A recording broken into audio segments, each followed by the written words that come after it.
खान साहब? देखिए, दो चीज़ें हैं।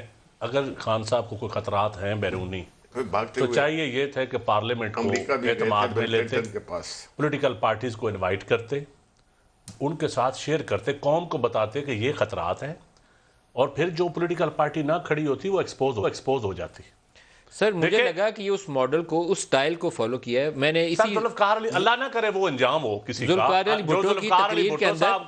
जुल्फकार अली भुट्टो साहब का इंटरनेशनल एस्टैब्लिशमेंट ने, उस वक्त की एस्टैब्लिशमेंट ने जो अंजाम किया, अल्लाह ना करे किसी का आइंदा हो, हम अफोर्ड ही नहीं कर सकते। जुल्फकार अली भुट्टो की उसी तकरीर के अंदर जुमले हैं, वो कहते हैं मेरे बाप ने तो बहुत छोड़ा था मेरे लिए, मुझे क्या जरूरत थी हम यहाँ रहता, मैं तो लंदन में मजे की जिंदगी गुजार सकता था, मैं तो पाकिस्तान की खातिर, आप लोगों की खिदमत की खातिर, ओ मुसलमानों, मेरे पाकिस्तानियों, गरीबियों, आपकी खातिर ही काम कर रहा हूं। तो मुझे लगा कि ये भुट्टो ने तो फिर साबित भी किया, कुछ फुटस्टेप्स उनको फॉलो करने की कोशिश कर रहे हैं। जुल्फकार अली भुट्टो ने तो फिर साबित भी किया, फांसी का फंदा ले लिया, साबित भी किया ना। देखिए, खड़े रहे। तो फिर मैं देखे ना, जुल्फकार अली भुट्टो जहां तो गिदड़ बबगियां मारता, जुल्फकार अली भुट्टो ने साबित भी किया।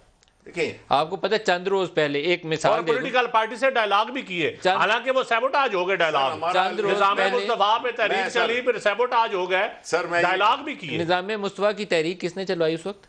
चलो जिसने सर शिबली भाई से मैं सर एक कमेंट कर दूं। देखें, ये इन्होंने बिल्कुल बात की जुल्फकार अली भुट्टो की। हम तो जुल्फकार अली भुट्टो मानते हैं, उसने कौम के लिए बड़ा कुछ किया है, लेकिन पीपल्स पार्टी क्या भुट्टो की पार्टी है या वो जरदारी की पार्टी है? मुझे ये भी बता देना, आया ये पार्टी उसी चीजों को लेके चल रही है जो रोटी कपड़ा मकान का उन्होंने नारा लगाया था, वो ये जरदारी और बाकी जो अभी बिलावल हैं ये पूरा कर रहे हैं? सिंध का क्या बुरा हाल कर दिया है कि सिंध को मतलब है कि पिछले 15 साल से सर इनकी हुकूमत है। वहां पे आप सड़कें देखें, अस्पताल देखें, स्कूल देखें, लॉ एंड ऑर्डर देखें, सब कुछ तबाह बर्बाद है। और ये चले हैं जैसे एक बंदा मैट्रिक में फेल हो और वो पीएचडी के लिए दाखिला ले रहा हो, वो इस्लामाबाद को ठीक करने आए। ब्रेक ले लें। एक और सवाल है जो आप, क्योंकि फराज साहब से ज्यादा तो इन चीज़ों से कोई वाकिफ नहीं था ना, तो शिबली साहब उन पर बड़ी अच्छी रोशनी डाल सकते हैं। 77 क्यों हुआ था और 12 अक्टूबर क्यों हुआ था? क्या कुछ ऐसे खतरात तो नहीं है आज? अल्लाह पाक रहम फरमाए पाकिस्तान की हालत के ऊपर। सियासत करनी चाहिए लेकिन पाकिस्तान के मफाद की कीमत पे नहीं।